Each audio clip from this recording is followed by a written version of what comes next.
감사합니다. 하나님께서 베풀어 주신 은혜에 감사드리는 날이 추수감사절인데, 근데 사실 솔직히 인간적인 셈으로는 여러분에게 그렇게 감사할 일이 많지 않을 수 있습니다. 그거 제가 알죠. 여러분 각 개인의 사정을 자세히는 몰라도요, 감사한 일이 많지 않은 게 그렇게 팍팍한 세상을 살아야 되는 게 지금 우리나라 대다수 국민들의 모습입니다. 물론 다 그러진 않겠죠. 감사한 일이 넘치는 분들도 많이 있을 겁니다. 솔직히 말씀드려서 저도 이제 관연한 딸을 출가한 기쁨이 크지만, 근데 어쨌든 뭐 인간의 판단으로 좋은 일이든 어떠한 일이든 감사를 드릴 일이 있으면 참 좋은데, 사실 하나님은요 꼭 좋은 일만 감사하라고 하시는 분은 아니거든요. 어떠한 일이든 그 안에 담긴 하나님의 뜻을 알고 그 뜻을 찾아서 감사하는 것이 참된 성도의 모습입니다. 몸이 아프거나 물질이 없거나 세상에서 소외되어 있거나 그런 연약함으로 감사하기 힘든 사람이 있을 수 있지만, 그런 문제가 아니라도요 감사하기 힘든 일이 또 많이 있을 수 있죠. 근데 어제 이제 제가 간만에 우리 조카 손주 주영이를 봤습니다만, 이번에 수능 봤거든요. 재수로요. 근데 입사 시험이든 자격 시험이든 대학 입시든 붙는 사람보다 떨어지는 사람이 더 많잖아요. 주중에 그 아파트 청약저축이 있었는데요. 제가 목요일 성경 공부해서 86대 1이더라고요. 라고 얘기를 했어요. 86대 1이더라고요. 그런데 봤더니 이 반포 레미안 트리나인이라는 아파트인데요. 그 금요일 날 봤더니 128대 1이요. 그런데 이제 어저께 다시 봤더니 무려 몇 퍼센트냐? 237대 1. 정부의 규제로요, 대출은 2억밖에 안 됩니다. 근데 20억이 넘는 아파트입니다. 그러니까 최소한 현금이 20억이 있어야 되는데 경쟁률이 저렇게 높은 거예요. 그럼 저분들은요, 현금 20억 이상을 가지고 있는 부자들이니까 청약에 떨어져도 얼마든지 호의호식하면서 살아가는데 문제가 없는 사람들입니다. 하지만 주변 시세로 볼 때 일단 붙어서 3년만 실거주하면 약 30억 정도의 시세 차익을 볼 수 있어서 그렇게 몰려드는 거랍니다. 그래서 로또 아파트, 로또 청약 이런 별칭이 붙었는데, 보세요. 237대 1에 한 명이 붙으면 236명은요. 얼마나 낙심하겠습니까? 그들에게 감사의 조건이 없는 것이죠. 그렇게 보면 물질적인 욕심이 감사의 삶을 가로막는 가장 큰 장애물이라고 할 수 있겠죠. 우리가 세상에 행복하게 살기 위해서는 건강도 필요하고 물질도 필요하고 기쁨을 주는 소식도 필요합니다. 바라던 소원을 잘 이루는 일도 필요합니다. 그것을 통해서 명예가 올라가거나 건세를 잡게 되는 일도 세상에서 필요한 일들이죠. 그러나 이런 일들이 영원한 가치를 가지고 있지는 못하다는 사실을 우리가 알고 있잖아요. 이 세상을 살다 보면은요, 대충 넘어가거나 적당히 타협해야 하는 일들이요, 목사에게도 닥칠 때가 많이 있습니다. 비신앙적인 일과 마주칠 때가 있습니다. 조영교 목사님이 생전에 동국대학교 가서 강의할 때, 설교할 때, 부처님을 좀 이렇게 높였던 그 불교에 대해서 그렇게 했던 걸 가지고 아주 오랫동안 고생하셨거든요. 근데 거기서 인사치레로 어떻게 그렇게 이야기할 수밖에 없었던 그 목사님의 마음을 제가 조금 이해합니다. 예. 하지만 이제 가급적 안 그럴 수 있는 그런 그 단호한 경건함이 필요하겠죠. 1800년대에 세계 최고의 부흥사는 무디라는 분이었습니다. 여러분 잘 알고 있잖아요. 무하게 구두 수선공 출신의 구두 가게를 경영하다가 주님을 영접한 후에 하나님의 종을 이제 종으로 사역하는데, 그 주일학교 교사를 하고 싶은데 너는 무식하니까 못한다. 그래서 자기가 아이들을 모아서 가르쳐가지고 세계에서 가장 큰 주일학교를 만들고 이런 분인데요. 수많은 전도 집회를 통해서 복음을 전파하고 신학교를 세우고 YMCA 여름학교를 시작하는 등 성경 공부, 전도로 정말 일생을 바친 분입니다. 이분이 신학교를 짓고 싶어서 간절히 기도하고 있는 가운데 어느 교인의, 이분의 교인은 아니지만 어느 교인의 개업 예배 초대를 받았습니다. 지금도 그러지만 이 개업 예배나 무슨 위임식, 취임식 할 때는 여기저기서 영향력 있는 목사님들을 많이 부르잖아요. 그 다른 목사님들도 초대를 받아서 가서 함께 예배를 드렸습니다. 예배를 마친 후에 순서대로 권면도 하고 축사도 하면서 좀 죄송한 말씀이지만 무디 목사님은 좀 이게 발음이 그러고 그래서 그런지 몰라도 늘 축도를 많이 맡겼습니다. 자, 가장 간단한. 그래서 이 사업장을 허락하신 하나님께 감사드리면서 이 사업장이 크게 번성하게 해달라고 많은 분들이 막 축복 기도를 하고 권면, 축사를 했는데 무디 목사님이 축도를 맡았습니다. 자기 순서가 되자 단에 나가서 번쩍 손을 들고 이 사업장이 망하게 해달라고 기도합니다. 오 하나님, 이 사업장이 오늘 개업 예배를 드리고 내일 문을 열게 되는데 이 사업장 문을 열리지 않게 하여 주옵소서. 이 사업장의 문이 열리면 엄청난 술이 생산되어서 많은 사람들이 이 술을 마시고 타락할 겁니다. 많은 사람들이 술을 마시고 취하여 제정신이 아니게 될 것이 뻔합니다. 하나님, 제발 오늘 밤에 이 사업장 주인의 마음에 큰 감동을 주셔서 이 사업장 문이 영원히 열리지 않게 하여 주옵소서. 양조장이었던 거죠. 술을 만드는 양조장 개업 예배를 드린 겁니다. 무디 목사님의 축도 아닌 축도에 가객들이 당황해서요. 슬금슬금 자리를 뜨고 결국 예배 뒤에 성대하게 열리기로 되어 있던 파티는 흐지부지 되어버렸습니다. 한마디로 개업식에 가서 판을 깨버린 겁니다. 양조장 주인의 마음이 어땠을까요? 화가 나서 밤새 한숨도 못 잤답니다. 성대한 개업식을 망쳐버린 목사에게 분노했을 게 당연한 마음이겠죠. 그때만 해도 양조장 사업을 한다면 다 당연히 마피아와 같은 갱단과 연결되어 있고 거기 관련된 사람들이거든요. 지금도 좀 그렇습니다. 지금도 주류 도매업하는 분들 되게 뒤에 이렇게 배우가 좀 그런 분들이 있는데요. 그렇다면 무디 목사님의 신변이 위협이 될 수도 있는 그런 상황인데 그래도 주일에 교회 나가던 사람인지라 그 양조장 주인이요. 새벽녘이 되어서 기도할 생각을 하게 됩니다. 조용히 무릎을 꿇고 하나님께 뜻을 물었습니다. 그러자 하나님의 뜻이 그 마음에 선명하게 다가왔습니다. 그는 결국 양조장 문을 열지 않기로 하나님 앞에 작정합니다. 무디 목사님을 통해서 깨달음을 주신 것을 감사해서 그 건물을 통째로 무디 목사님께 바쳤습니다. 거기에 바로 무디 신학교가 세워진 것이죠. 그날 목사들이 많이 왔지만 하나님 앞에서 온전한 목회자의 모습을 보인 분은 무디 목사 단 한 분뿐이었던 겁니다. 무하게 무식한 목사. 다른 분들은 좋은 게 좋다는 식으로 이렇게 적당히 타협을 했던 것이죠. 그러나 이런 일들이 영원한 가치를 지니지는 못하는 연약한 믿음이라는 사실을 우리가 항상 생각해야 됩니다. 영원한 가치를 따르다 보면은요, 때로는 건강이나 물질을 잃은 것으로 인해서 오히려 감사하는 일도 있을 수 있습니다. 고린도후서 12장 9절로 10절 말씀을 우리 함께 읽어봅니다. 시작. 나에게 이르시기를 내 은혜가 내게 족하도다. 이는 내 능력이 약한 데서 온전하여짐이라 하신지라. 그러므로 도리어 크게 기뻐함으로 나의 여러 약한 것들에 대하여 자랑하리니 이는 그리스도의 능력이 내게 머물게 하려 함이라. 그러므로 내가 그리스도를 위하여 약한 것들과 능욕과 궁핍과 박해와 곤고를 기뻐하노니 이는 내가 그 약한 그때에 강함이라. 아멘. 사도 바울이 자기 몸에 가시를 뽑아달라고 3번을 기도드리잖아요. 그리고 받은 응답이 뭐였습니까? 내 은혜가 내게 족하다. 이 말씀은 은혜가 많아질 것을 약속한 것이 아니라 이미 주어진 은혜가 넉넉하니까 더 바라지 말라는 말씀입니다.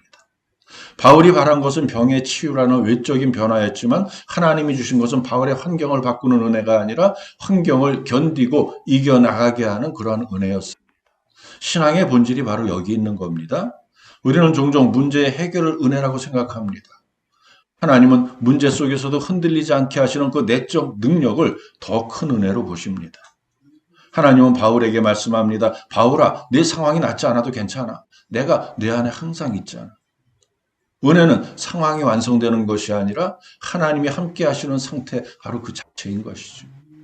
하나님의 능력이 약한 데서 온전해진다는 것은 신앙의 역설을 보여주는 말씀입니다.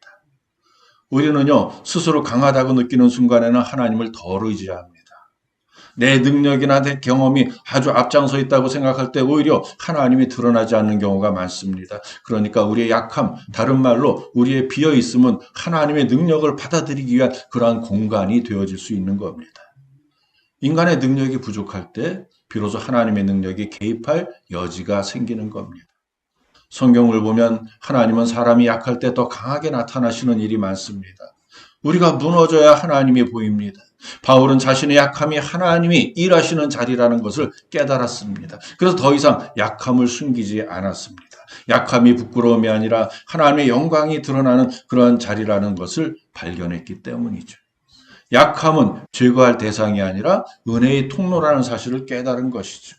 잠시 건강을 잃음으로 진정 소중한 가치를 깨달았다는 그것이 사도 바울의 고백입니다. 이것도 감사죠. 그로 인해 육신의 가시까지도 감사의 조건이 될 수 있게 되어진 겁니다. 어떤 이들은 명예를 얻지 못해서 낙심했지만 온전한 하나님의 뜻을 헤아리고 나니까 오히려 더 큰 영광이 찾아왔다고 고백합니다. 우리가 세상에서 인정받을 수 있는 한시적인 가치보다는 영원한 가치를 추구할 때 진정한 기쁨을 알고 감사할 수 있게 되는 겁니다. 지난 월요일이요, 다니엘 기도회에서 간증한 박유한 목사님, CBS 새롭게 하소서 진행자로 유명한 분이죠. TV보는 많이 보는 분입니다. 유명한 찬양 가수 출신의 목사님입니다. 개척한 지 얼마 되지 않으셨고요. 근데 사실 이분이 JYP 연습생이었습니다. JYP. 그 박진영이죠. JYP. 중학교 3학년이 되어서야 자기가 입양하라는 사실을 알았습니다. 자기 엄마가 19세의 미혼모로 자기를 낳고 버렸고요. 그래서 지금의 부모님이 자기를 데려다 키워서 이렇게 성장했다는 것을 중학교 3학년 때 알고 방황하기 시작합니다. 심한 방황 가운데 아이돌 가수가 되겠다. 그래서 춤을 추고 노래하고 JYP에서 연습을 하는데, 근데 그를 길러주신 어머니가 그 믿음이 하나님께 간절히 기도하면서요, 내 아들이 이 세상 대중가요 가수가 아니라 찬양 가수가 되게 해달라고 그렇게 하면서 아들을 권유해서요, 그 방향을 바꿔서 JYP에서 나와서 가스펠 가수로 이제 데뷔합니다. 우리가 많은 젊은 분들 많이 주 안에 제가 이 음치라 못합니다. 주 안에 우린 하나라고 시작되는 기대라는 곡이 이분의 대표곡입니다. 하나님께서 그의 길을 인도하셔서요, 뒤에 이제 신학을 하고 목사도 되고 이제 찬양 가수의 TV 진행자의 행복한 인생을 살고 있습니다. 그래서 자기가 만약에 JYP에서 데뷔해서 아이돌 가수가 되었으면 지금 뭘 하고 있겠는가? 다 늙어서 훨씬 더 행복한 인생을 살고 있다고 고백합니다. 우리가 이 세상에 살면서 약하다고 느끼는 게 뭡니까? 여러분의 삶 가운데 부족하다고 느끼는 게 있습니까? 있다면 그게 뭡니까? 이게 너무 많아서 일일이 기억할 수 없나요? 우리의 관심이 그리스도가 아니라 이 세상을 향하고 있다면 결코 어떤 것으로도 온전한 만족을 느낄 수 없습니다.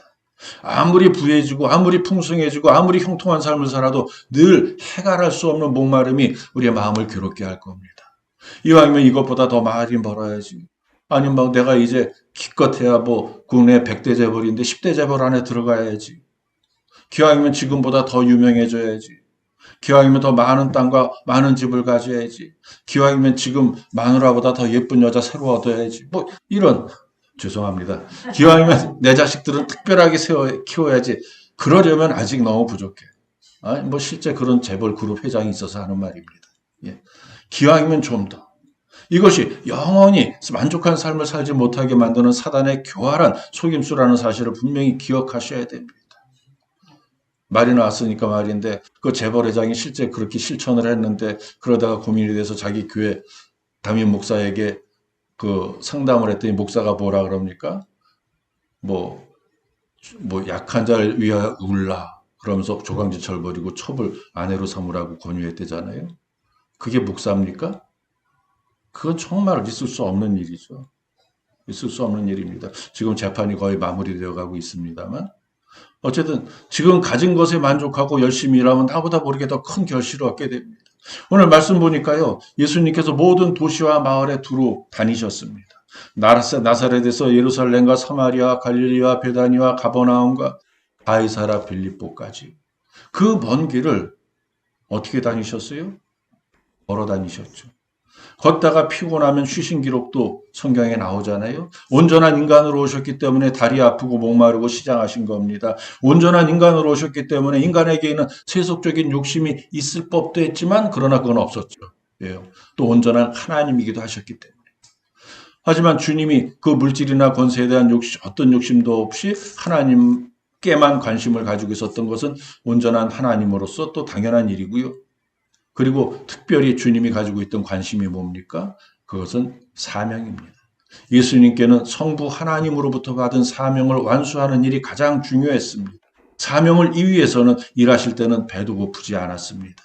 사마리아 수가성이라는 곳에 이르렀을 때 예수님은 배도 고프고 목도 말랐습니다. 저도 약간 목이 마릅니다.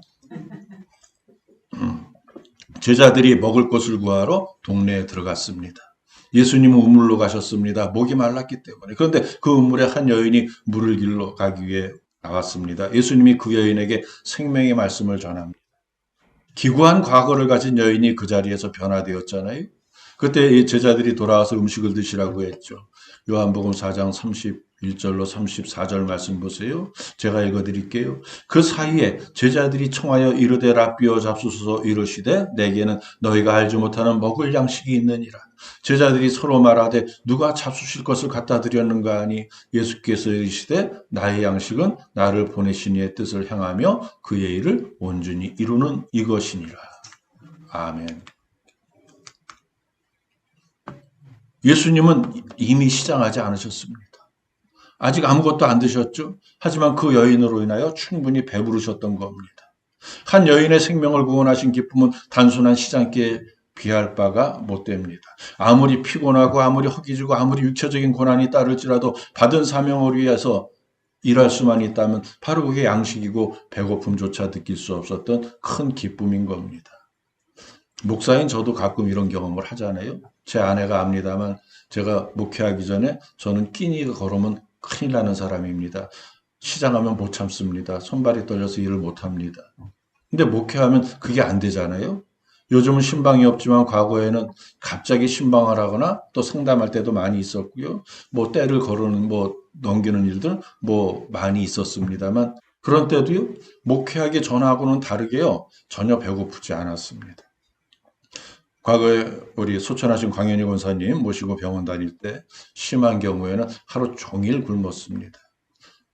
아산병원에서 이제 암 진단을 받고 계속 이런저런 검사하고 치료하고 하실 때 보통 새벽 7시에 제가 모시고 출발하면은 저녁이 되어서 돌아오는 일이 많았는데 권사님이 검사를 받기 위해서 계속 금식을 하고 계신데 나만 가서 밥 먹고 올 수 없잖아요, 목사가. 그래서 모시면서 다니면서 굶었습니다. 그래서 한 달 동안 그러는 바람에 위장병 걸려서 좀 고생했던 일도 있는데 어쨌든 그래서 그때 권사님 그 비인도암은 한 6개월 만에 다 나셨잖아요. 6개월밖에 못 사신다고 했는데 6개월 만에 나셨는데 안타깝게도 그 뒤에 폐암으로 또 전이되면서 2년 후에 수천하셨습니다만 인간적으로는 미련한 짓이라고 할 수 있지만 영적 포만감이 있기 때문에 충분히 그럴 수 있는 겁니다. 제 초등학교 친구 가운데 흑돼지 농장을 경영하는 정호용 장로라는 친구가 있습니다. 과거에 초등학교 친구들 몇 번 몰고 우리 교회에 왔던 적도 있고요. 예배드리러 왔던 적도 있고 그 친구가 이제 부인은 정육점을 합니다만 본인은 흑돼지 농장만 하다가 또 본인도 정육점을 잠시 내서 운영할 때가 있었는데 그때는 저희에게 고기도 많이 보내주었죠. 얼마 전에 소천한 친구의 신방을 다녀오는 길에 만나서 차를 마시는데요. 눈을 보니까 한쪽 눈이 시뻘겋게 충혈되어 있습니다. 실핏줄이 이제 터진 거죠. 왜 그러냐니까 잠을 못 자서 늘 그렇답니다. 늘 그렇게 산답니다. 새벽 3시에 일어나서 농장 한 바퀴 돌아보고 새벽 예배 다녀와서 계속 일한다는 건데요. 이 친구 농장은 시흥에 있고요. 섬기는 교회는 영등포 물레동에 있습니다. 물레감리교회거든요. 새벽이라 그래도요, 먼 거리잖아요. 야, 몸 생각도 해야지. 바쁜데 새벽 예배는 가까운 교회 가서 드리면 되지. 꼭 본교회까지가 하니까 정색을 하면서 그게 첫 번째라는 겁니다. 내 본교회를 섬기는 거. 우선순위에서 가장 중요한 일이라는 거죠. 이 육체적으로는 힘들겠지만 하나님이 가장 기뻐하시는 성도의 삶입니다. 어제 이제 제 결혼식에 왔길래 봤더니 여전히 한쪽 눈이 빨갰습니다. 아무리 힘들고 아무리 어려워도 하나님을 찾아서 예배하고 세상에서 하나님을 증언하는 삶. 여러분 이런 삶을 살고 싶을 겁니다. 마음은 그럴 겁니다. 근데 형편이 안 되잖아요. 그렇게 할 수 없는 사정이 있잖아요. 아닙니다. 나는 형편이 안 된다고 생각하고 이런저런 사정이 있다고 생각하면서 그 형편과 사정을 극복을 할 생각을 안 하니까 못하는 겁니다. 그냥 하면 됩니다. 물론 우리 미숙가 가운데는 대부분 그런 삶을 살고 있어서 저는 참 감사합니다. 지금 제가 드리는 이 말씀은요, 여러분께 드리는 말씀이 아니라요, 제 유튜브로 제 설교를 보는 분들이 주당 한 1000명 안팎 되니까 그분들께 드리는 말씀입니다. 여러분의 삶의 우선순위에 예배를 올려놓고 그대로 밀고 나가보세요. 왜 안 됩니까? 예배를 통해서 하나님의 기쁨이 되면 합당한 은혜를 받게 됩니다. 세상에서 일해서 버는 것보다 훨씬 가치 있는 소득이 생길 겁니다. 세상에서 영혼 구원의 사명을 이룰 때 우리의 영혼은 기쁨의 날개를 달고 헐헐 날아다닐 수 있을 겁니다. 이럴 때 감사가 나오는 거죠. 그러니까 추수감사절을 맞아서 드려야 되는 우리의 감사는요, 몸의 배부름이 아닌 영적 부흥에 대한 감사라는 말씀을 드리는 겁니다. 본문 35절 보세요. 예수께서 모든 도시와 마을에 두루다니사 그들의 회당에서 가르치시며 천국 복음을 전파하시며 모든 병과 모든 약한 것을 고치시느니라. 예수님이 모든 도시와 마을에 두루다니며 가르치고 전파하고 고치셨고요. 하나님의 말씀을 가르치며 천국 복음을 전파하셨던 것. 그러면서 온갖 병자들을 고치셨던 것. 주님의 이 사역이 오늘 우리에게 주어진 동일한 사역입니다. 근데 가르친다는 말은요, 배우는 사람이 있다는 거잖아요. 전파한다는 말은 듣는 이가 있다는 거죠. 고치는, 낫는 사람들이 있는, 그런 아픈 사람들이 있다는 거죠. 주님은 모든 것을 완전히 아시는 분이고 완전한 분이시기에 그냥 가르치고 전파하고 고쳐주셨지만 우리는 가르치려면 배워야 됩니다. 우리는 전파하기 위해서 먼저 들어야 됩니다. 그것만이 아니죠. 다른 이의 병을 고치기 위해서 우리의 영혼부터 깨끗이 하고 우리의 마음의 상처들부터 말끔히 수리하고 우리의 몸을 건강하게 해야 됩니다. 때로는요, 우리의 육신을 고치는 일이 더 급한 일일 수도 있습니다. 배워서 가르치고 들어서 전파하고 고치는 것, 이게 교회의 역할이며 영적으로 부흥된 성도의 사명입니다. 18세기 프랑스의 모럴리스트로 인간성에 대한 성찰을 에세이집으로 냈던 조세프 주베르라는 사람은요, 조세프 주베르, 가르치는 것은 2번 배우는 일이다 그랬습니다. 가르치는 것은 2번 배우는 일이다. 존 밀턴은요, 모든 배움의 결과가 하나님을 아는 것이요, 하나님을 사랑하고 그와 친밀하게 되며 그를 닮게 되는 것이라고 했습니다. 저와 여러분에게도요, 가르침의 사명이 있습니다. 그 사명을 안수하기 위해서 열심히 배워야 됩니다.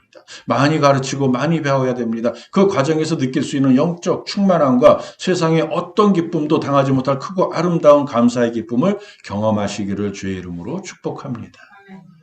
가르치려면 먼저 배울 사람들을 찾아봐야 되잖아요. 우리 전도사님이 교회 부흥을 위해서 무료 기타 강습을 하고 있는데요. 매주 둘째, 넷째 주일날 배우러 올 사람을 찾기 위해서 백방으로 노력하고 있습니다. 당근에도 올리고요. 예, 기타 강습을 전도로 이어가기 위해서는 우리 모두의 기도가 필요합니다. 때를 어떤지 못 어떤지 하나님의 말씀을 전파해야 됩니다. 제가 운영하고 있는, 제가 이제 매일 아침마다 묵상을 올리고 있는 유튜브도 마찬가지고요. 하나님의 말씀으로 은혜를 받고 그 은혜를 나누며 감사하는 마음이 여러분께 가득하기를 소원합니다. 36절 말씀 보세요. 함께 읽어봅니다. 시작. 무리를 보시고 불쌍히 여기시니 이는 그들이 목자 없는 양과 같이 고생하며 기진함이라. 아멘. 주님이 무리를 보시고 불쌍히 여기셨습니다. 안타까워하고 슬퍼하셨다는 말입니다. 왜요? 저들이 목자 없는 양같이 고생하고 있다. 지금 이 땅에 그런 사람들이 얼마나 많은지 모릅니다. 복지의 사각지대에서 극도의 빈곤 상태에 머물러 있는 사람들 많이 있습니다. 그들에게 구제의 손을 내밀고 주님을 전해야 됩니다. 근데 문제는요, 물질적으로 부유한 삶을 살면서 예수님이고 하나님이고 다 필요 없다고 말하는 사람들이 있다는 겁니다. 많다는 겁니다. 한 번뿐인 세상 잘 먹고 잘 살다 죽으면 그냥 그만이라고. 그게 얼마나 어리석은 말인지 모르고 그렇게 떠듭니다. 안타까운 일이죠. 겉으로는 여유 있게 사는 것 같고 아무 근심 없어 보이는 그들이 사실은 심각한 영적 곤고함 가운데 머물러 있는 것. 영적이 너무 빈곤한 것. 물질이 아무리 풍성해도요, 그것이 인간의 삶의 근본인 영혼의 갈증은 채워주지 못합니다. 속은 텅 빈 채 껍데기만 희희낙낙하고 있는 겁니다. 이런 사람들이 세상에 가득한데 이들에게 생명의 말씀을 전할 일꾼이 부족한 겁니다. 37절과 38절도 함께 읽어봅니다. 이에 제자들에게 이르시되 추수할 것은 많되 일꾼이 적으니 그러므로 추수하는 주인에게 명하여 청하여 추수할 일꾼을 보내주소서 하시니라. 아멘. 이 말씀과 같이요. 일꾼이 적을 수도 있지만 일꾼은 많은데 일을 하지 않고 있을 수도 있습니다. 추수할 것은 많은데 일꾼이 적으니 어떻게 해야 됩니까? 지금 마음의 귀를 열고 오늘도 계속되는 주님의 탄식을 들으세요. 세상에 추수해야 할 곡식이 널려 있는데 먼저 믿어 알고 기된 우리가 어떻게 해야 할까? 나는 지금 이런저런 핑계로 낫을 들고 나가기를 꺼리고 있는 것이 아닐까? 낫을 들고 나가야 됩니다. 오늘 아침에요. 오늘 교회 설교 보니까 예배를 보니까요. 거기도 지금 교사를 모집하고 교사가 너무 모자라서 수만 명이 다니는 교회 아동부 교사가 모자라서 계속 모집을 하고 있습니다. 우리 목사들 사이에 흔히 하는 말로 11조는 교인도 11조란 말이 있습니다. 뭐요? 10명 중에 1명만 일한다는 거예요. 뭐 그런 말들 목사들 사이에서만 몰래 하거든요. 성도들이 들으면 기분 나쁘니까. 예. 근데 어쨌든 이렇게 큰 교회라 해서 다 하는 게 아니고 그 중에서 일부만 일합니다. 아니요. 다 1인 1사역. 모두 함께 해야 됩니다. 하나님의 말씀을 들고 나가서 추수해야 됩니다. 그래야 세상을 변화시킬 수 있습니다. 또 그래야 나 자신도 진정한 부흥의 기쁨을 맛볼 수 있습니다. 그래야 우리 가정도 변화됩니다. 추수감사주일 예배를 드리면서 참된 감사에 대해 다시 한번 생각하고요. 주님께서 허락하신 영혼의 풍성함에 감사하시기를 소원합니다. 부흥을 위한 끊임없는 노력을 통해서 개인의 삶과 가정이 변화되고 교회가 성장하는 귀한 은혜가 있기를 주님의 이름으로 축원해 드립니다.